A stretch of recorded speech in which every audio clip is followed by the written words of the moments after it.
A very good morning to one and all present here. So, I am Avantika Kharari and I shall be the moderator for the day. So, I welcome each and every participant for the one-day national workshop on civil drafting, which is instructed by Advocate Kapil Sankla sir. First of all, starting with the introduction of Amicus Curiae. The Amicus Curiae is the brainchild of several luminaries and eminent personalities across the country and the globe. TAQ is a dream online platform which aims at proliferating knowledge and providing an ingenious understanding and cognizance of various fields of law to make sure that legal knowledge and experience penetrates to every nook and corner of ever-growing legal fraternity. Through ambitious and studious legal brains across the country, TAQ aims at providing valuable contributions to contemporary legal issues and developments in the omnipresent field of law to the masses. Now, as we have our instructor, Advocate Kapil Sankla sir, with us, I would like to introduce him to each one of you.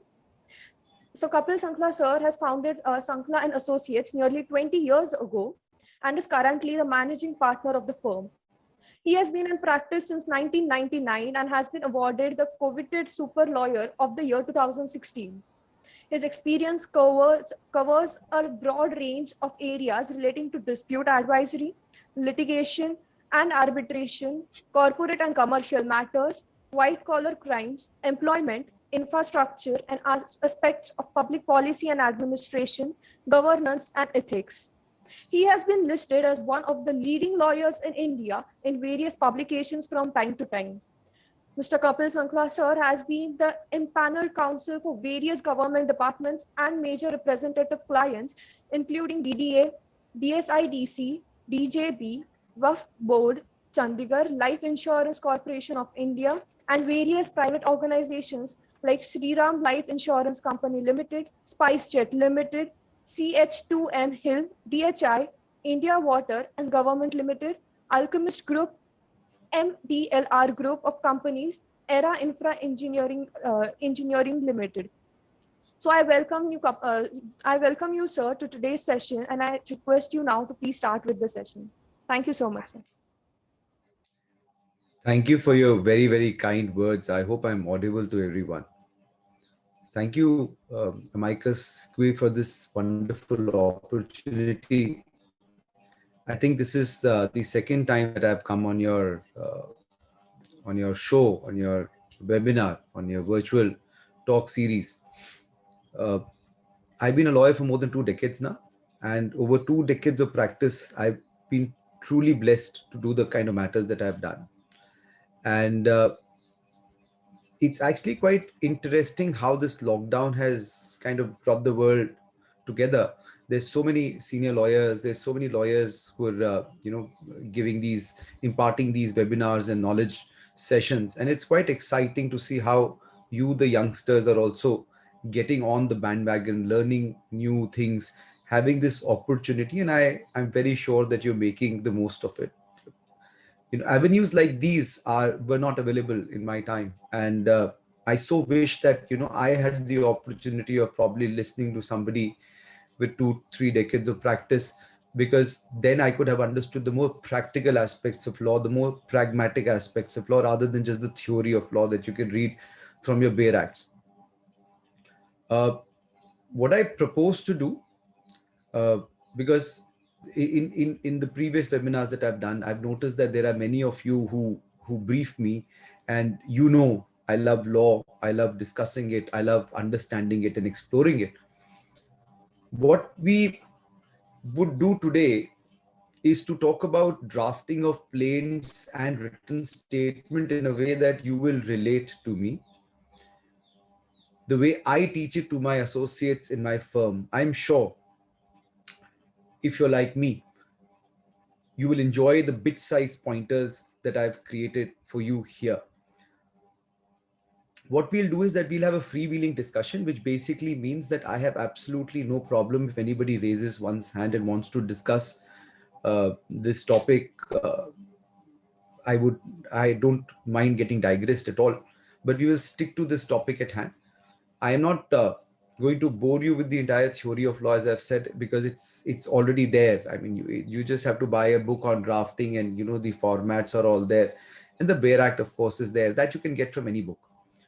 But I would like to teach you today the practical aspects of drafting of a plain and written statement, and general rules of drafting that would help you draft any pleading whatsoever. In any eventuality, I'm more than happy to help lawyers on the litigation side. So as litigators, it's your job to fight for the rights of the people and to ensure that the law is followed. There's a wonderful writer, William Gladys, once said that you get justice in the next world. In this world, you have the law. And to understand the law, you have to love it, you have to cherish it, you have to understand the fine aspects of it. The one thing that I ask any prospect lawyer who wants to join my office, one of the first things that we ask them when they want to join on the civil side is, what is the difference between drafting, pleading, and conveyancing? And it is very interesting to note that most of the people get into this guesswork. They really can't, articulate. They're not very clear on what is the difference. So first, what is drafting? The art of drafting, commonly known as legal composition, we mean the art of composing or writing all documents which are either expressly or intended to be or frequently become the subject of any legal interpretation. It could be anything at all in the domain of drafting, anything to do with law. It is concerned chiefly, therefore, though not really exclusively, with the document which declares or regulates the rights of the people or the rights of the parties. It is completely distinguishable from the art of you can distinguish the art of legal composition from the art of ordinary composition or literature, which deals with the rights and thoughts and facts. So what is important here is that legal drafting language is merely a vessel to put your thoughts across. It does not have to be long drawn. It does not have to be too short that your thoughts do not get across, but the rights and the liabilities and the intention of the party should be very clearly stated there. A good style of legal composition is free from any color, from your own prejudices, from all emotions, from all rhetorics, from all fancy stories, something that we do when we are talking. It has to be impersonal, as if it is the law that talks and not you or your client that talks. And this is specifically to civil drafting. On criminal drafting, the rules change a bit, but as far as civil drafting is concerned, always remember that it's just your point that is being put across. It is the judge who's going to decide the matter. You're not supposed to kind of guide the judge. You're just going to help the judge with your drafting. It has to be very, very consistent. It never has to contradict itself. I see so many people, when you're drafting their plaint or their written statement, they have absolutely no idea what they're doing. They're just putting the facts together without any coherence. And what happens is that paragraph 30, for example, contradicts para 2 in fact or in law. And there is absolutely no semblance why you've taken these contradictory pleas. So this is very, very important, that you have to make sure that your pleas are not inconsistent with each other, that there is consistency in your pleadings. The language has to be very, very plain. You don't have to use fancy words. The moment you start using fancy words, you're pandering to your own ego rather than your client's interest. The idea is to use the shortest and the fewest words, the fittest words possible, to precisely tell the judge, the court, and the opposite side what is it that you're trying to say. Now comes what is conveyancing. Conveyancing, unlike pleading, is the art of conveying a legal title or legal right from A to B. So anything which pertains to documentation, anything that pertains to transference of rights, sale deeds, wills, gift deeds, etc., etc., etc., all pertain to the domain of conveyancing. It is the conveying of legal title of a property, transferring it from one to two. As a consequence, now conveyancing basically means description for the document affecting such transfer, but it has a larger connotation. Conveyancing rests and has been built upon three foundations of land law, contract law, and equity trust. Therefore, you really need to have a more general approach to understanding law when it comes to conveyancing, if you want to become conveyancing lawyers, then for hardcore litigation lawyer. You need to have prior understanding and a basic understanding of various aspects of law, because when you're conveying a document, it could be under Hindu law, it could be under special law, it could be under Muslim law, etc., etc. So you need to have knowledge of that. Pleading is something that we are talking about today. Pleading are statements in writing drawn up and filed by each party to a case, stating that his contentions will be at trial and giving all such details as his opponent needs to know in order to prepare his case in answer. The pleadings are not just for the benefit of the parties, but perhaps primarily for the assistance of the court, so that the court can understand what is the matter, what is the claim of A, what does B say to it, and therefore it is easy for the court to thereafter frame issues and, of course, pass a judgment. So therefore, the purpose of the rules regarding pleading is to advance the purpose and the cause of justice, and to prevent multiplicity of litigation and multiplicity of proceedings. The whole object of pleading is to give a fair notice to each party. And why I'm telling you this is, when we're talking about plaints and written statements, this would be very important. These would be the touchstones that you see to see whether your plaint has been made properly and appropriately or not, or whether your written statement has been made properly or appropriately or not, or if your replication, which is not a right, but if your replication has been made appropriately and properly or not. So the first touchstone is to give fair notice to each of the parties. What is the opponent's case is to ascertain what precisely are the points on which the parties agree and on which points they differ. It is thus to bring the parties and their case to a definite issue. And this is where the important part is, to bring the parties to a definite issue. So when you're drafting a plaint, for example, keep your issues in mind. Understand what you're going to say to the court, and therefore you would have an understanding of how you're supposed to draft your plaint. When you're making your written statement, have your definite issues in mind. What are the issues on which you are going to fight or deny the other person what he's claiming? Once you have your issues in place, your written statement or your plaint would be much better, because it would be an issue-based plaint. Once it is an issue-based plaint, the framing of issues become easy, and he who rules the issues rules the case.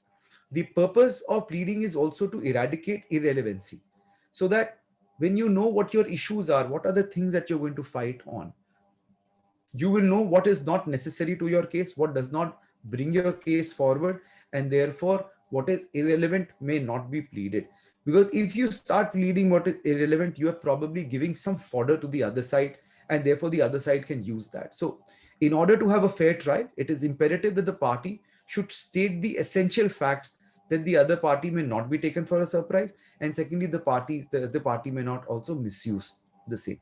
The parties must themselves know what are the matters left in the dispute and what facts they have to prove at the trial, and are thus given an opportunity to bring forward such evidence as may be appropriate.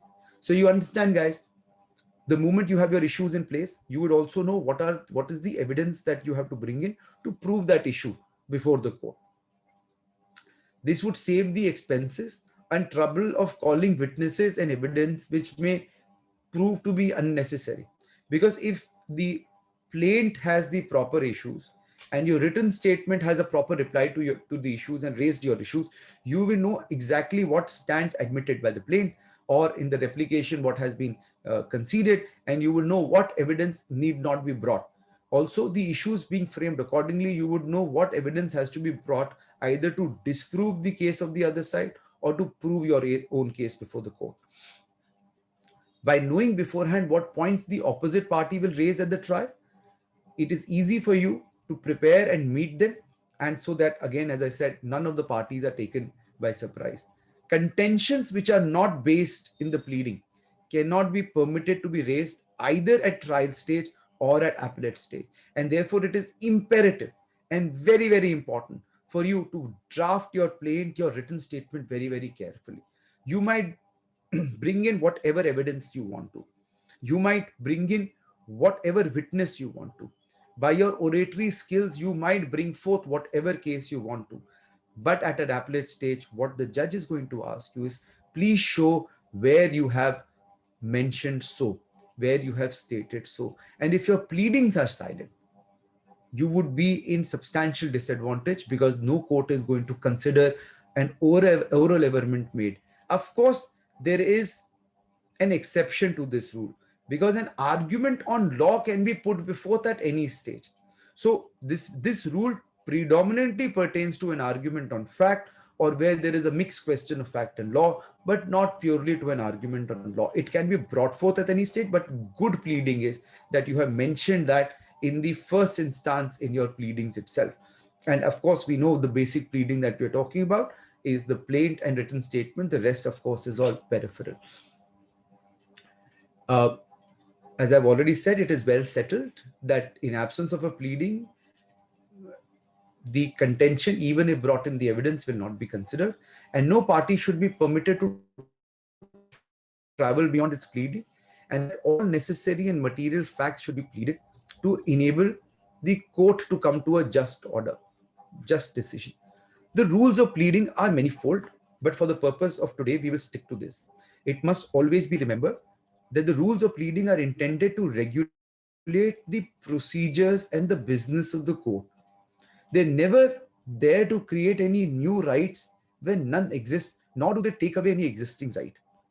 CPC, you should always remember, is an adjective law and not a substantial law. It is a part of the substantive law. Substantive law grants you rights. The rights would be under Specific Relief Act, under Companies Act, under the rent control, etc., etc.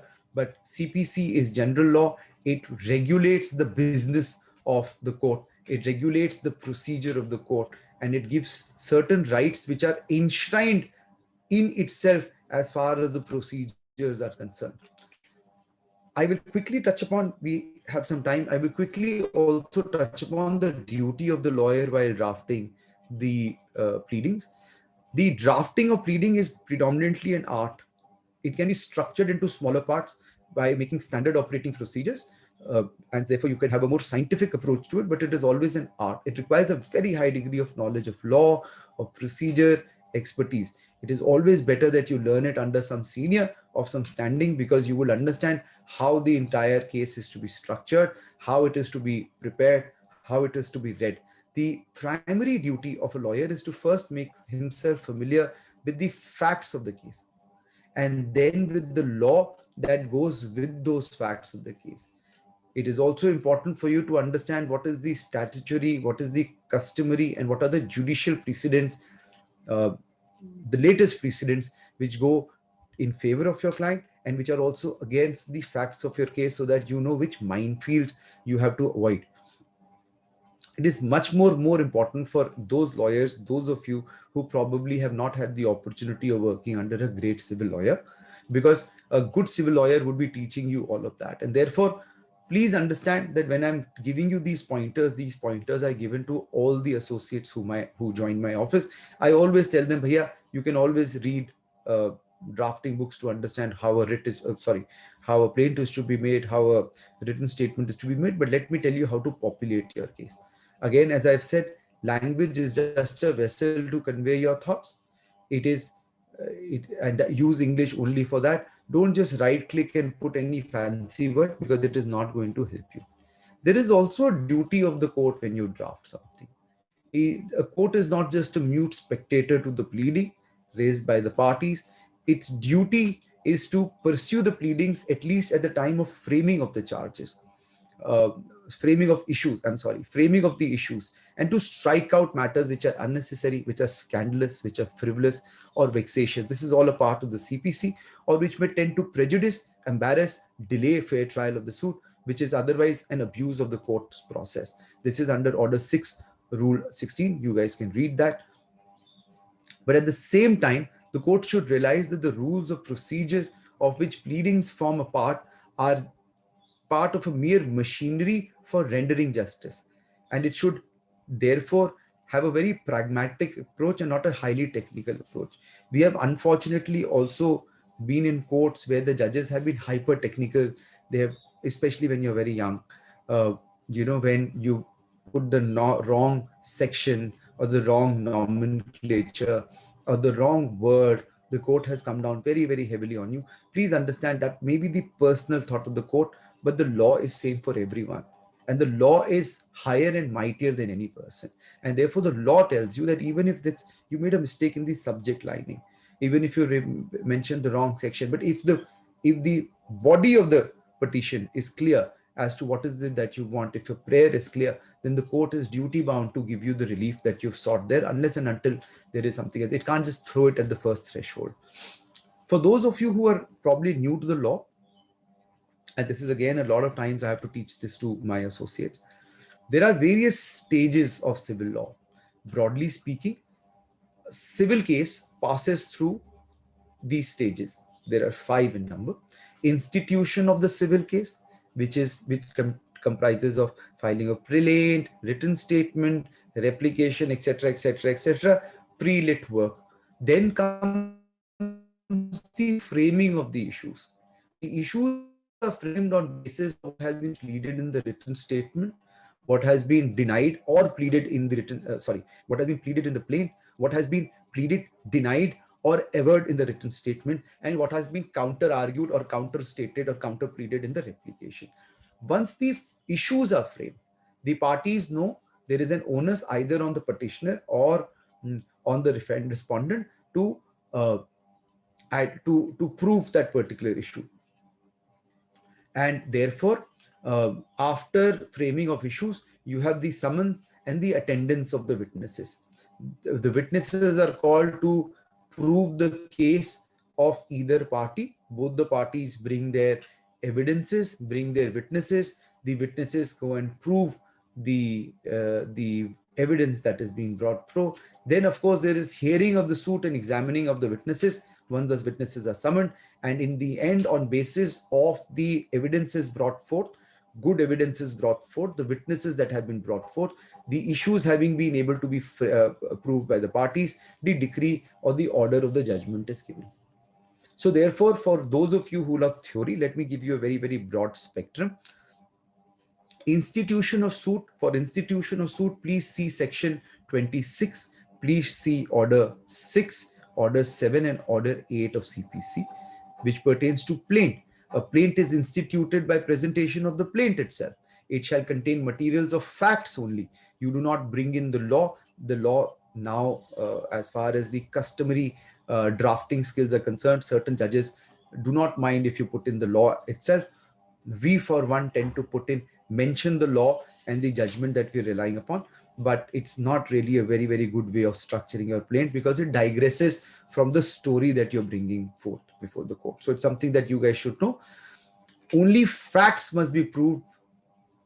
Those can be proved by way of affidavit. A plaint is a written statement of allegations against the defendant.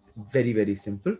A plaint has to have a set of particulars which have all been defined under Order 7, Rule 1, failing which a plaint may be rejected under Order 7, Rule 11, etc., etc. Then comes written statement. This is in reply to the allegations and the averments made in the plaint. The defendant is given an opportunity to file the written statement, which is a para-wise reply and a fact-based reply and an allegation-based reply and an averment-based reply to the plaint itself. Okay. This has to be done within 30 days. The limitations are there. I'm not going to bore you. Now we also have the Commercial Court Act where the limitations are different. The format of filing the WS is also different. You can go through it because it's all right there in the sections itself, the orders itself, in the Act itself. But if you fail to file the written statement, there is some time limit given, where the discretion of the court on cost being given, the court will still take your written statement on record. But the written statement has to deal with each and every averment. It cannot be generic. You can't say all the allegations and averments made in the plaint are denied in toto. You can't say that. You have to go, each and every point has to be denied specifically. If you do not do that, there would be a deemed admission. You will be in a lot of trouble. Then after the plaint and the written statement comes something called the replication. It is an additional plea to the grounds taken by the defendant in the written statement. So if a fresh case is made out in the written statement, then a replication will be filed. The plaintiff may ask the court permission to file the replication or a rejoinder. No additional issues can be raised in the rejoinder, but it is only a mere reply to the fresh facts or new facts that have been brought over by the defendant in the written statement. Replication as a term does not find mention, or as a right does not find mention in CPC. It is a creature of the court, of judiciary, of precedents, of judgments. But there are various High Court judgments and various Supreme Court judgments which have stated that replication can be understood in the light of Order 8, Rule 9, which uses the phrase subsequent pleadings. Replication being subsequent pleading may be read under Order 8, Rule 9. For those of you who are interested in judgments, I would invite your attention to Rajasthan High Court judgment called Gurjan Singh versus Krishan Chandra and others. I don't really have the citation for it because it's no use, but there are a lot of people who love judgments, so you can just go through it. Then, of course, comes framing of issues. Framing of issues, as I've said, distinct issues are raised by the court. You can help the court by filing proposed issues. As I've said, those who rule the issues rule the case, because onus shifts on the person, the burden shifts on the person who has to, in terms of the issues, as to onus on the petitioner or the defendant. But that's for some other day. And of course, after that, as I said, there is summoning and attendance of witnesses. The idea is to collect the evidence to prove each and every averment made either in the plaint or in the written statement. But that's a topic for some other day. The matter is thereafter heard. Witnesses are examined under Order 18 of the court. Documents are exhibited, and thereafter decree and judgment is passed. After the decree is made, of course, then you have to go for execution and all of that, but that is for something else. Now, coming to the topic of the day, pleadings in a suit. The basic pleadings have been defined in CPC under Order 6, Rule 1 as pleading shall mean plaint and written statement. Therefore, the two basic pleadings, the two most important pleadings, is the plaint and the written statement. Now, what does the plaint require? It requires that you only mention statement of facts and nothing more. Plaint, as far as plaint is concerned, you cannot ramble away a story on and on. As far as plaint is concerned, the first fundamental rule is that neither provisions of law nor conclusion of law to be alleged in the pleading. The judgment to this effect is Purushottam versus Ghee, AIR 1961, AP 143, the number of judgments to this effect. This is supposed to be one of the most well-known judgments. A plea on mixed question of fact and law should be specifically taken, but mere conclusion of mixed law and fact should not be alleged. Conclusion is the work of the court, not your work. Please avoid it. The pleading should be confined to facts only, and it is for the judge to draw such inference from those facts as are permissible under the law, of which he is bound to take judicial notice. A judge is bound to apply correct law and correct legal provisions and inferences from the facts, even if the party has been careless enough to make wrong statements about the law applicable to those facts. Now, if a party asserts a right himself without showing on what facts his claim of rights is found, or asserts that the defendant is indebted to him or owes him the duty without alleging the facts out of which such indebtedness or duty arises, his pleading is bad in law and bad in facts. On the other hand, it is not necessary to specify in the pleading that the provisions of which or under which the plaint or the suit is being filed. Accordingly, mentioning of wrong provision will not prevent the court from granting relief under the correct provision of law. So herein is also the duty of the court, as I was talking about. And herein is also a lot of comfort to you budding lawyers, where a lot of times you really don't know what the correct provision of law is.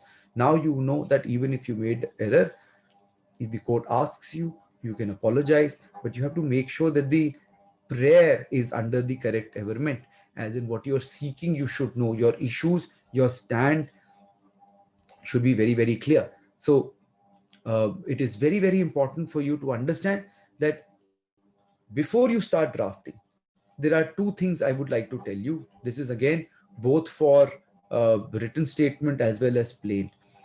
There are 2 or 3 ways a good plaint and a written statement can be structured. A good way to structure a plaint or a written statement is you first make your facts. You first make your list of dates. That is, in our office we call it fact sheet. You make your list of dates. After you make the list of dates, you see what are the relevant facts that you would like to base your case on. After which you see what is the evidence that you have to bring forth that fact before the court at a subsequent stage. Then you see whether there is a law or a precedent on that particular fact that helps you. That is going to help you formulate that paragraph for that fact. Once you have your fact and your law and your precedents down pat, you know what prayer you want to have before the court. After you have that, you reverse engineer the entire case. Your case should fit the prayer that you are seeking and vice versa. They say, wag the dog, the tail will wag itself. It is the same thing when you're doing a written statement. The only difference is that in the written statement, you first bring forth preliminary objections. And preliminary objections are based purely on law or on such facts on which the court, without going into the merits of the case, can pass a judgment. So a preliminary issue could probably be that the person who has filed the case has no right because of XYZ reasons, or there is no territorial jurisdiction for this court to take care of this matter. This matter has to be returned to the court of correct jurisdiction or legal jurisdiction. You see, the statute says that any case can be filed under CPC unless specifically barred. And if a case has been barred, for example, what kind of cases will be barred? Where there is a special statute. For example, there are labor cases that can be only filed under the labor tribunal. There are cases for statutory dues that can only be filed under the statute for statutory dues. For example, you're talking about bonuses. You're talking about other statutory labor and workmen dues. If those are barred by CPC, and a person files a civil case, all you have to do is raise a preliminary objection and say that the plaint may be returned if WS has to be filed. Something that I'm going to tell you, a lot of lawyers again are not aware. A lot of times people file a 711 saying that the plaint may be dismissed, or a 710 that the plaint may be returned, or that the plaint is not maintainable, or move something under 110, etc., and don't file the written statement. And after 60, 90, 120 days, when the matter is finally heard and that application is dismissed, your right to WS is closed. And therein lies the devil in the detail. File your written statement. Don't wait for the court to decide a preliminary issue. Make that preliminary issue a part of your preliminary objections in your written statement itself. It is going to save you a lot of grief at a later stage. The second part of the written statement. So you've got your preliminary objections, after which comes parawise reply. Each and every averment so made in the plaint has to be specifically admitted or denied in the written statement. Of course, when you are denying it, you can also bring forth your facts. But when you bring forth your facts before the court, onus shifts on you to prove that fact. So be mindful of that your case is being created issue-based. Would you want to have the onus to prove a particular fact of the case? And if the onus is on you, if you brought forth a new fact, the same thing. You first make your fact sheet or list of dates. You cull out those facts which you think are important for your case. Bring forth the evidence that you are going to bring forth to prove that aspect, and therefore collect it all and put it in the part of your written statement. There are a lot of lawyers who say that no fact pertaining to the matter should be found amiss in your pleading. It is your duty as the lawyer to bring all the facts to the notice of the court. But when you say all the facts to the notice of the court, I really believe all facts which are material to the case has to be brought to the notice of the court, even if that fact may be mundane. But if you think you're bringing all the facts, you just have a very, very convoluted draft before the court. The judge really would not know what your story is, and you would not be able to put forth your story before the court. So that is something that I am a strong believer of. Now, as far as the jurisdiction of the court is concerned, it is something which is there in section 9 of CPC. Now, when you're making your plaint, you would be, of course, considering whether the civil court has the jurisdiction or not. When you're making your written statement, you will see in the preliminary objections or in the necessary applications that you move whether the court has the necessary jurisdiction to take forward the case or not. Jurisdiction of the court is defined under section 9 of CPC. It basically says that the courts to try all cases unless barred. A great judgment for your consumption, if you want to read more about this, is Bharat Aluminium. It's a landmark case. Bharat Aluminium versus Kesar Aluminium Technical Cemix Inc. The citation is 2012, volume 9, SCC, para 173. So section 9 only deals with jurisdiction of the court to try a suit. For instituting a suit, two prerequisites are to be fulfilled. First requirement is, which is fundamental to the maintainability of the civil suit, is existence of a cause of action. And cause of action is something that I'm going to deal with. It is extremely important. Cause of action is the soul of any plaint. It is from where the judges see whether the suit is maintainable or not, whether it is in limitation or not, whether the parties have a right or not, is all to be seen in the para pertaining to the cause of action. This has been held, as I said, in Bharat Aluminium Company versus Kesar Aluminium Technical Cemix Limited. Citation again, 2012, volume 9, SCC 552, para 173. The cause of action has to be alive, has to be live.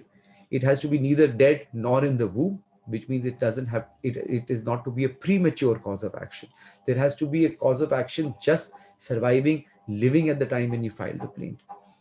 Para 75 of the same authority, it has been held that cause of action should not be contingent or speculative. So you can't say that there is, I fear that such and such can happen and therefore protect me. It is something which is usually put where you're seeking injunctory relief, but even for injunctory relief, there has to be something specific. For example, in a civil case dispute, when you're seeking a stay, you can't say that there is imminent fear. I fear that the other party may sell off the property to third party. Or to say that may dispose of the property. Then you're only talking about a speculation that it is that you fear that something. But when you say that on such and such day, when you went to the property, you saw two people there. On inquiry, they stated that they're here to purchase the property, or that you got a call from a property dealer that said that such and such property is for sale. Or when you went there, you saw a truck where, and when you spoke to the driver, they said that tomorrow they're going to pick the movable assets and take them away. You got to know, or you got a call, and therefore you're talking about a specific instance on which you are seeking an injunctory relief, and not on a specific or not on a speculative ground. If the plaint does not disclose cause of action, it shall be rejected at the threshold under Order 7, Rule 11A CPC. It has been also held that a suit only for temporary injunction is not maintainable. This was a subsequent amendment of the Honorable Supreme Court that said that you can't just file an injunctory relief, you have to file a declaration or something more. Because if injunctory relief, you're not even claiming right to a property. There are instances where you would just be seeking to delay the right of somebody else by coming up with shallow arguments. Also, the courts realized that this was one of the classic ways to cheat the government exchequer by not depositing the money for a property, etc., that you're not in possession of, for which, of course, you will have to file substantial court fees. The other prerequisite for institution of a suit is that the plaintiff must have the right to sue. As far as right to sue is concerned, it is common law or an inherent right. unlike appeal, right to sue need not be provided and is generally not provided in any statute. It is inherent to your very existence as a citizen. Certain statutory provisions only recognize the right of a aggrieved party to file a suit. For example, in a judgment in AIR 1974, Supreme Court 1126, para 15, the name of the judgment is Gangabai versus Vijay Kumar, AIR 1974, Supreme Court 1126, para 15, the courts have held there is an inherent right in every person to bring a suit of civil nature, and unless the suit is barred by a statute, one may at one's peril bring a suit of one's notice, of one's choice. It is no answer to a suit, however frivolous the claim, that the law confers no such right to sue. A suit, for its maintainability, requires no authority of law, and it is enough that no statute bars the suit. I don't know how many of you know, but there have been instances where people have filed a case seeking ownership and possession of Taj Mahal or even Purana Kila. The right to file even an absurd suit exists if it fulfills the otherwise criteria of limitation, of cause of action, of the other rights that I have already spoken about and that I will speak about. There are various other judgments that actually speak about the same. You can probably see it. A great judgment in today's date is Abdul Ghaffar versus State of Uttarakhand. Abdul Ghaffar versus Ghaffur versus State of Uttarakhand, which is AIR 2009, Supreme Court 413, AIR 2009, Supreme Court 413, paragraph 14. Now,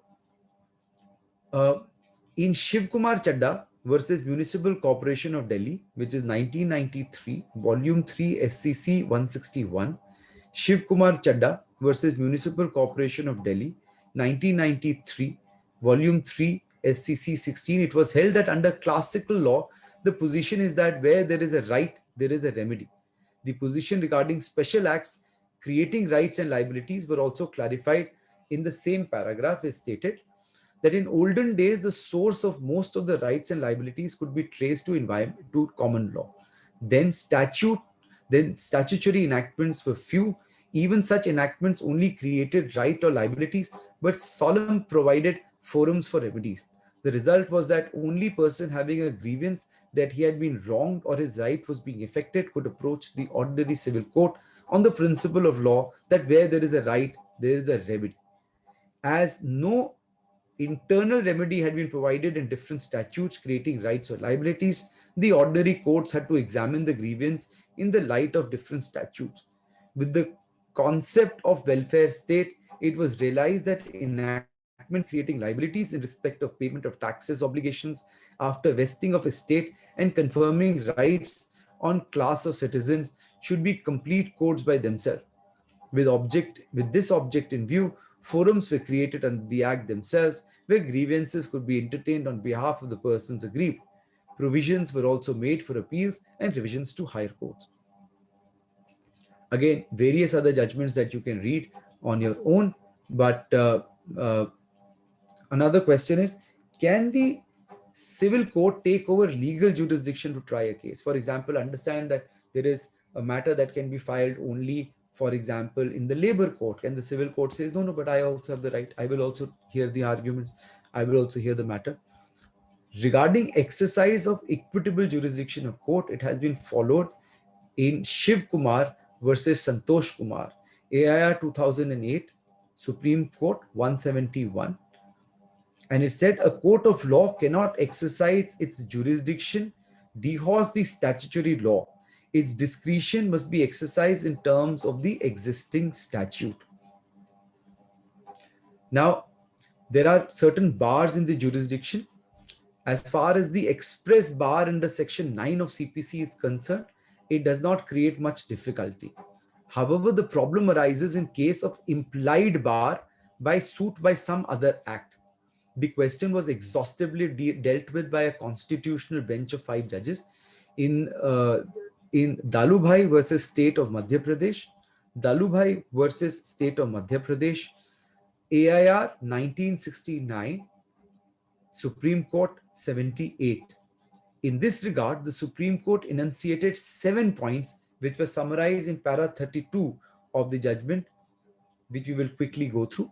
The result of the inquiry is that where the statute gives a finality to the orders of the special tribunals, the civil court's jurisdiction must be held to be excluded if there is adequate remedy to do what the civil courts would normally do in a suit.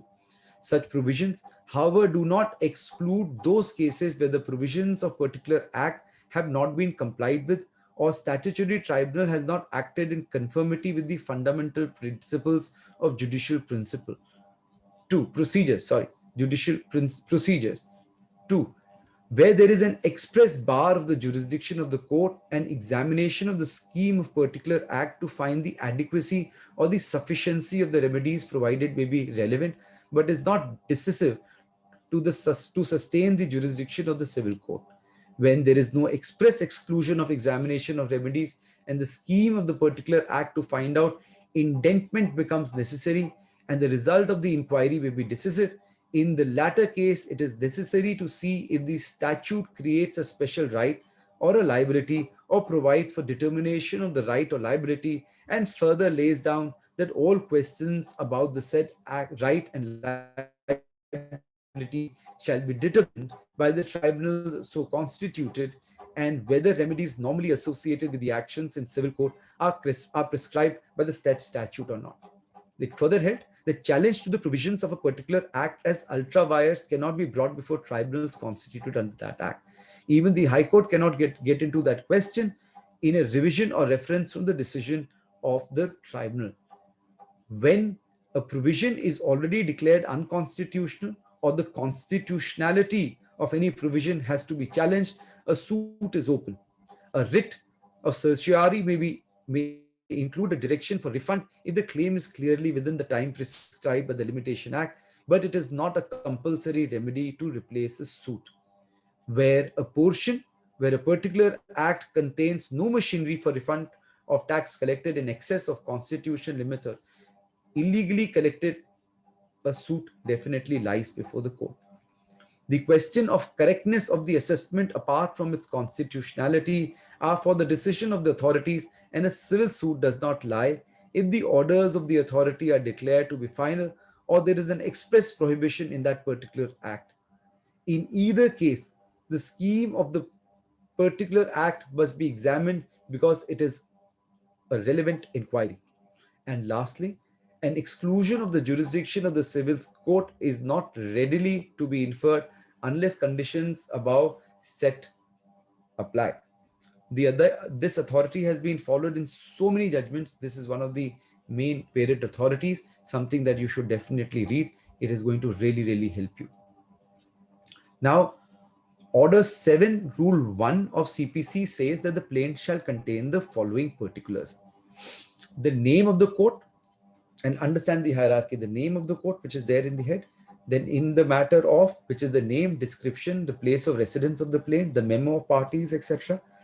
The name, description, place of residence of the defendant, so far as it can be ascertained. Now the courts also insist that you give the mobile number if available, and definitely the email for service. And thereafter, where the plaintiff or defendant is a minor or a person of unsound mind, a statement to that effect. The fact constituting cause of action and when it arose. As I've already told you, you bring the facts to bring it all to the cause of action. The facts showing that the court has jurisdiction. Of course, as I said, that legal jurisdiction is imperative, territorial jurisdiction is imperative. You have to specifically mention that before the court. And thereafter, the relief on which the plaintiff is claiming and file the entire plaint. Where the plaintiff has allowed a set-off or relinquishment of a portion of his claim, the amount so allowed or so relinquished has also to be mentioned. Now, what is set-off or relinquishment? A certain time to bring a matter before the jurisdiction, the pecuniary jurisdiction of the court, you might relinquish a certain claim or a certain amount. That is relinquishment, that you've given up a certain claim. It could be specifically in the suit, or it could be in the understanding between the parties where there has been some settlement arrived at and the other party thereafter does part of the settlement and refuses the rest, and you give up or relinquish a particular claim. Then of course there is set off. Set off is a very interesting concept in written statement. For example, the plaintiff says that B owes me 100 rupees and files a case before a particular court. B in his written statement can show that out of those 100 rupees he has already paid 70 rupees, and therefore the entire claim now is only for 30 rupees and not beyond that. Two things are going to happen. One, he will have to lead evidence to show that he has paid that 70 rupees. The plaintiff in the rejoinder can admit that fact. Or third, importantly, it could just be that the plaint that was filed under the wrong court of pecuniary jurisdiction, and the court then goes to a smaller court. That would be the set off. And now what is counter claim? A counter claim is where B can come and say that, listen, I might have to pay him 100 rupees, but there is 200 rupees that he had to pay me. And so even if I set off 100 rupees, there is 100 rupees that he has to pay. That is my counter claim against the plaintiff. The set off and counter claim should ideally be find form or be part of the written statement, unless you specify that you shall raise it separately. In such a case, a counter claim can be filed separately. Practically speaking, please file your set off then and there, because it becomes an inherent and an integral part of your defense strategy. Lastly, a statement of the value of the subject matter of the suit for the purpose of jurisdiction and for the purpose of court fees, as far as the case admits, has to be filed. So a specific paragraph as to what is the total amount and what is the court fees that has been filed has to be specifically mentioned. Now, I've already told you, Order 6, Rule 1 says defines basic pleadings as plaint or written statement. Order 6, Rule 2.1 states that every pleading shall contain and contain only a statement in a concise form of the material facts on which the party pleading relies for his claim or defense, as the case may be, but not the evidence by which they are to be proved. And therefore, as I said, avoid putting your evidence there. That is for you to create your case. That is for you to bring forth your case. Section 26 is also very important. Institution of suit. Every suit shall be instituted by presentation of a plaint or in such other manner as may be prescribed. And 2, in every plaint, facts should be proved by affidavit, provided that such affidavit shall be in the form and manner as prescribed under law. Please read that. The structure as far as the requirement is concerned, plaint ought to state the facts of the case and not the legal provisions applicable. Plaint must contain only material facts. Plaint should contain relevant facts on which either of the party relies, but it should not state the evidence by which the facts are proposed to be proved. And the plaint must contain a concise, brief facts that explains the details of the case in short, so that the court is not confused by long, lengthy, argumentative, rhetorical statements, but facts should be concise. There is another trick that I teach my office. What I tell them is, once you have your facts, you write down your issues. Each paragraph of your plaint or written statement should deal either with one fact, one particular date, or one issue, that issue that you're probably bringing before the court. Once you do that, your finished product, as far as your drafting is concerned, your pleading is concerned, would always be much, much better. The courts have consistently held that the plaint should only contain facts of the case or not law of the case, but this rule was expanded a little subsequently in Sitaram Jaiswal matter, where it said that there is a point of law which is in dispute, or which the court has, or which has become part of the dispute, or which has become part of the dispute before the court. The point of law must be explained in the pleading with necessary reference to relevant and vital facts of the case. So where you are talking about the law, and binding it with fact. It's a big question of fact and law. You put that law in the pleading itself. Now, on point that the plaint must contain concise, brief facts, you can read, if should you want to read the theory, a judgment called Virendra Kashinath versus Vinayak N. Joshi. Virendra Kashinath versus Vinayak N. Joshi, which is 1999, Volume 1, SCC 47. The court observed that pleadings must be brief and niggling should be avoided. However, it does not mean that the essential facts need to be omitted or missed in an attempt to achieve brevity. However, the court averred if syntax errors and drafting style is perfect, pleadings can be precise and legible. Now, as I've stated, cause of action is extremely important. It is something that you have to read again and again. Your right to remedies under civil law stems from cause of action, which is a violation of the existence of legally vested rights with respect to one's immovable property, movable property, reputation, inter alia, etc., etc. CPC provides that a remedy can be invoked by a person who is himself affected or by someone who is authorized on his behalf, as in case of a power of attorney, or even a guardian in case of a suit for or against a minor, person of unsound mind. A class action suit may also be brought under various provisions law, for example, consumer laws or Companies Act. And to put to rest the other questions, a suit of civil nature are thus those suits cognizance of which are not expressly barred by the court. Now, the suit may be rejected on various grounds. We've already said you can read 711, 710 is return. But before we do that, we should also understand what is written statement. A defense may take form of, we've already discussed this for nearly an hour. A defense is called a written statement. In a general way, this is the reply to the plaint in which the defendant may deny or admit each and every allegation or fact given in the plaint. Denial or admission must be paravise. It has to be clear. In a written statement, defendant can put his case also under headings of additional pleas and can state new facts or grounds which is necessary to defeat the opponent. If a defendant wants to put his own claim against the defendant, he can put it by way of a set-off or a counter-claim, which is being put under Order 8, Rule 6 and 6A of CPC. Please read the same. Facts which remain unanswered, and remember this very, very carefully. Facts which remain unanswered by the defendant, it will be presumed that those facts have been admitted by the defendant. In general, the facts which are taken to be admitted need not be proved by the other side.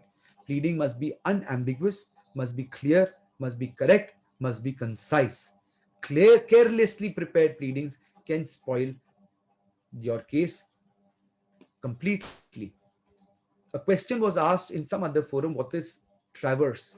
Traverse is where a defendant totally and categorically denies the plaint, the allegations, or that a confession of avoidance or a special defense where he admits the allegations but seeks to destroy their effect by alleging affirmatively certain acts of his own, or where he admits the bond in a suit but pleads that it has been paid up, or the claim is barred by limitation, or again an objection on point of law. So traverse is clear denial. A confession and avoidance is you admit it but you say but doesn't such happen. A special defense is when you bring in the law, or an objection on point of law, example, that the plaint allegations do not disclose any cause of action, or that special damages claimed are too remote.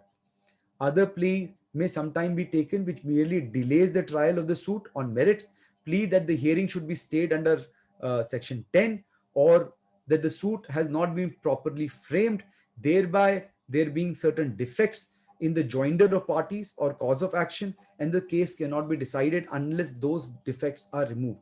These pleas are called dilatory or dilatory pleas, in contradiction to the other pleas which go to the very root of the matter and which are therefore also called preemptory pleas or pleas at bar. in your and my parlance, preliminary objections. A plea that has not been raised in the written statement cannot be raised at the time of trial or suit, and therefore a special defense, or more suggestively or appropriately named as a plea of confession and avoidance, as we spoke about, differs entirely from a mere traverse.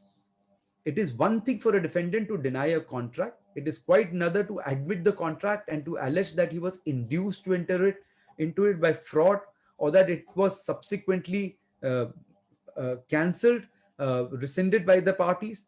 While Travers may merely contradict and compel the plaintiff to prove a case, a special defense justifies or excuses, and the burden of proving that or that case would therefore be on the defendant. Therefore, the rule is that all matters justify excusing the acts complained of must be specifically and separately pleaded.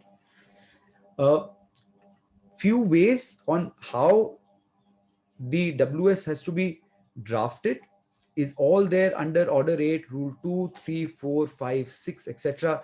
Please read the same. Order 8, Rule 2 requires that the defendant must raise by his pleadings all matters which show that the suit is not maintainable, or that the transactions is either void or voidable in point of law, and all grounds or defenses as not raised would likely to take the opposite side by surprise, or would raise issues of facts not arising out of plain, for example, fraud, limitation, release, payment performance of facts showing illegality, etc., etc., etc. A judgment that I would leave you with is Bhadat and Co. versus East India Trading Company. Bhadat and Co. East India Trading Company. This is 1964 SCR Volume 490.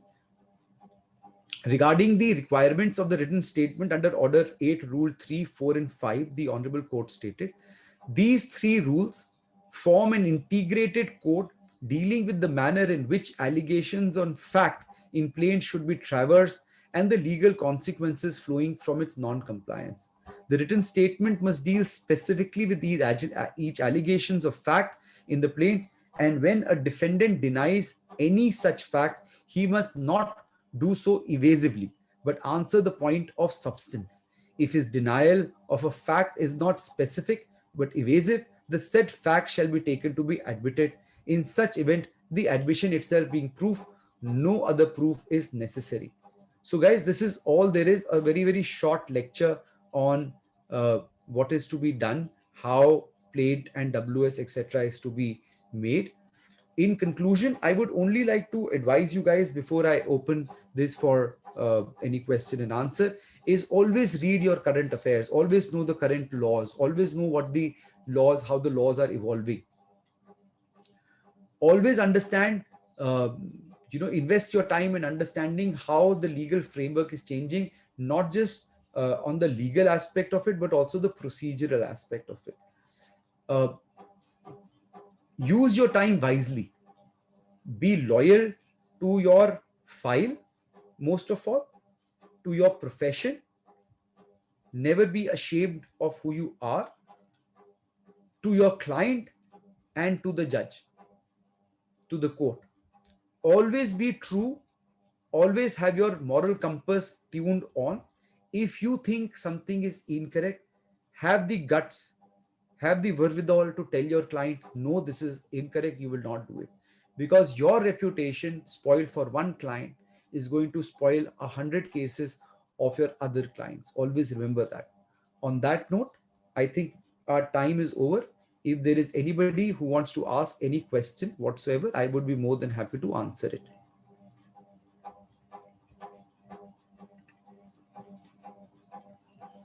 I see that there are certain questions in the chat box. Yes, sir. Thank you so much, sir, for enlightening us on this topic. There are a few questions. So the first one goes like, can you please suggest some good book on civil law? One of the books that we really like here is Moga. Please read that. That's a fantastic book to read civil law. Also, Mulla is again a great book to understand civil law.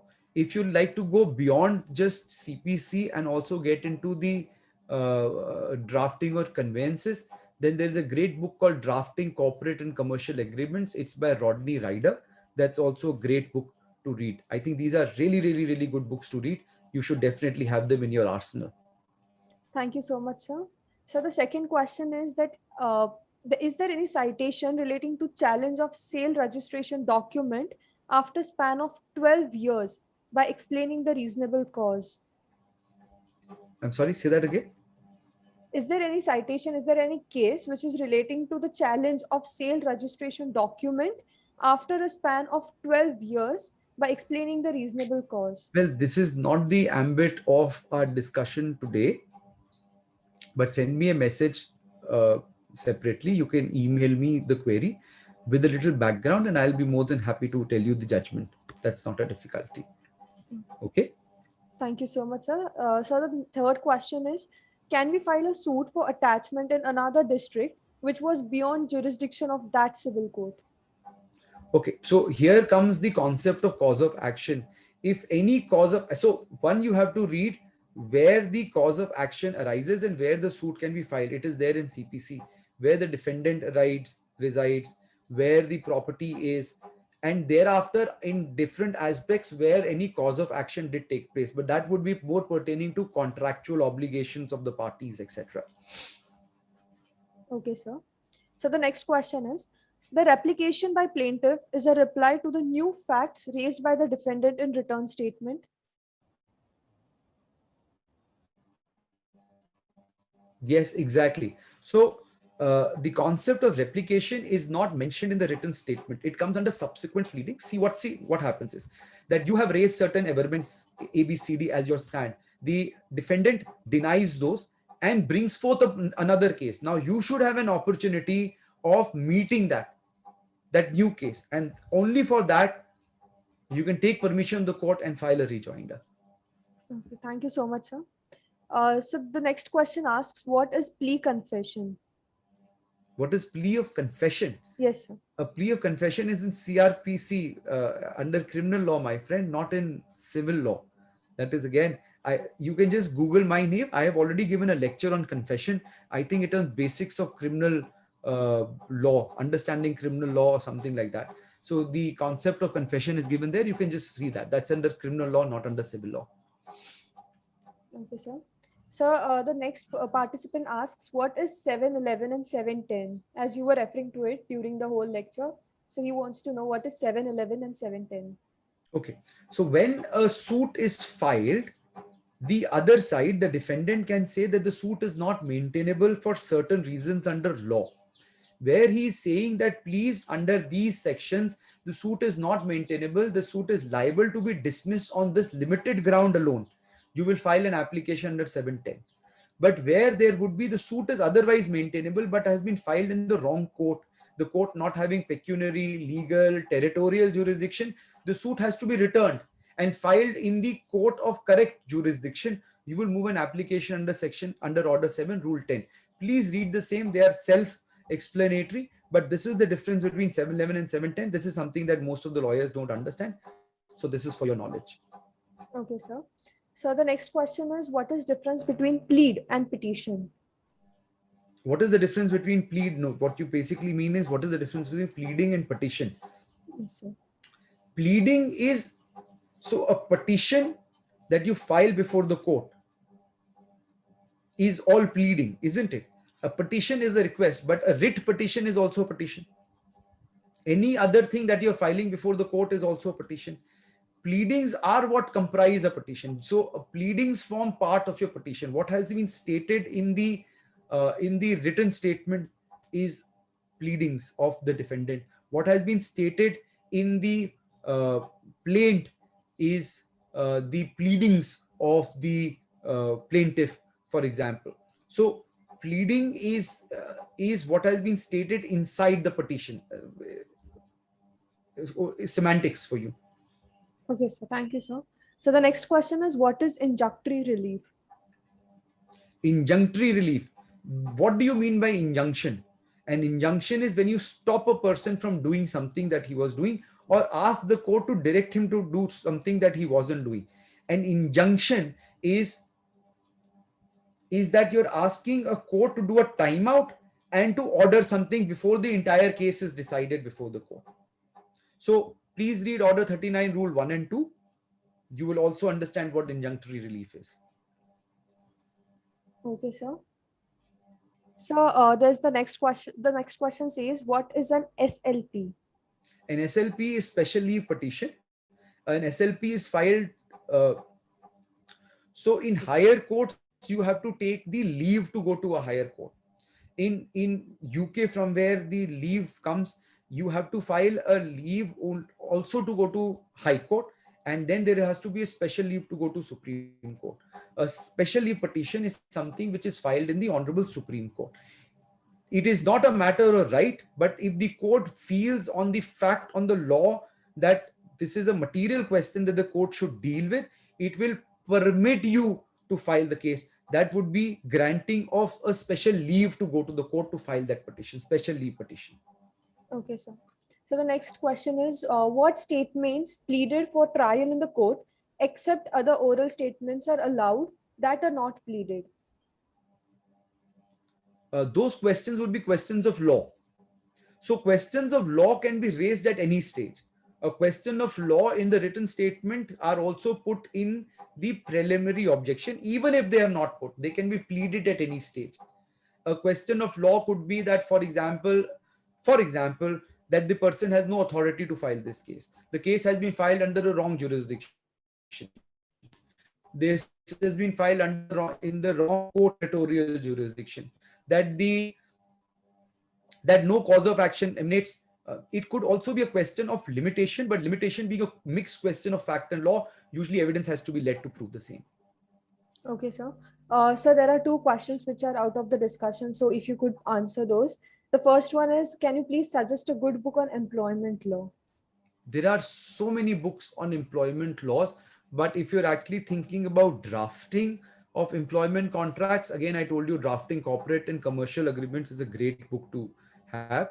Other books, there is a book by the author called Malik, which is good book on employment laws. There is also these small books that has been written by H.L. Kumar, which my office uses extensively when we are drafting something. These are also really good books. They don't really give you a lot of precedents, etc., but they do give you a very basic understanding of the employment laws that you require, labor laws, industrial disputes, etc. Okay, sir. So the next question, which is out of the discussion, is, can you please tell how to draft a player financial contract with the team owners and vice versa? My friend, this is again not a part of CPC, but how to draft a clear contract you is a part of convincing. What you need to do is that you need to know the exact rights of the parties first. You need to know exact transaction that is taking place. You need to know the law. If it is pertaining to two different countries, what is the law and what is the law that would govern the parties? You need to know what is it that your client exactly wants. The other side wants. What are the fear of your clients? And then you have to go through precedents to see in what cases, in similarly situated cases, the courts have decided the matter, so that you can put in those kind of necessary protections on for your client. Okay, sir. So the last question is there any relation between drafting a legal notice and PIL? Drafting a legal notice and PIL. You see, the relationship between drafting a legal notice and anything which is a part of the pleading is there, because your legal notice is the genesis, is the seed from which the entire litigation would come. So it is very careful that so therefore you have to draft your legal notice very carefully. You can't plead XYZ in your legal notice completely being silent about of the plaint that you'll subsequently file or the PIL that you'll subsequently file. You also have to understand, at times when you're filing PILs, a court might say that this is more in the nature of a private interest litigation, direct you to file a suit, in which case your case will be hit by section 80, where there is a limitation given on filing on issuing legal notice to the government. Okay, sir. So there are many participants who are asking, like, is there any virtual internship opportunity which is available at your firm? Yes, of course there is. Many of you have already interned. I've just received some message saying that you're my intern. So we are very very open to virtual internship. We try to absorb as many of virtual interns possible during these COVID times. You can, any one of you interested may apply on jobs at sankla.in. Okay, sir. Sir, can you please repeat a good book on drafting, pleading, and conveyance?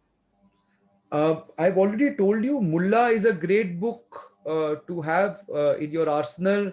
Uh, then drafting corporate and commercial agreements by Ryder is a really really good book to have. There's another book that I had mentioned. One was Mulla, the other was uh, just rewind and hear it. I've Okay, forgotten sir. the name. Skipped my mind right now. Thank you so much, sir. Now, as we have come to the end of the session, I would like Ms. Sejal to take over and please render the vote of thanks.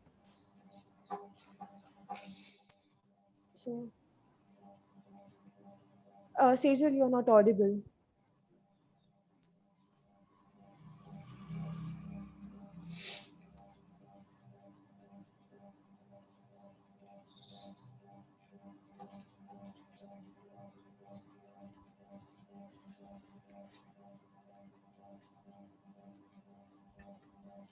Sorry, Sejal, you're still not audible.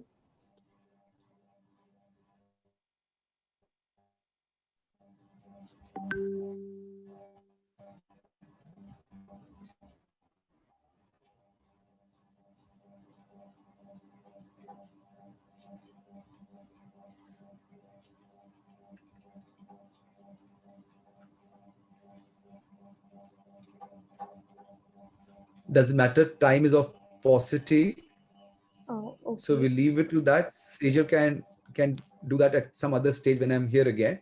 I am so looking forward to her. There are many of the participants who'd like to leave. It's an absolute pleasure being here, guys. It is an excellent thing what you guys are doing. Yeah, am I audible now? Yes, Sejal, you are.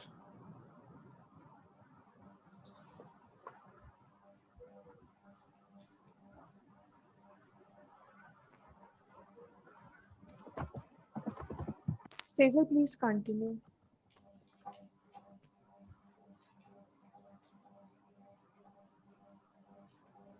Sir, I think there's some network I know issues that with doesn't Sejal. matter. As I So said, it's I an would like absolute to, pleasure. Yeah. yes. So I would like to take immense pleasure in thanking you, sir. I thank you for being here with us and enlightening us Yes. wonderfully. Really, thank you so much, sir. I would also like to thank all the participants for being so patient, for being active, and also for such fabulous questions. So once again, I thank you, sir. Again, the participants and also the team of the Amicus Curiae for coming together and like organizing this absolutely amazing session. So thank you so much, sir. Looking forward to learn a lot more things in future. Thank I you, sir. look forward to be invited again as Yes, well. sir. Take care. Bye bye. Thank you. Thank you, sir.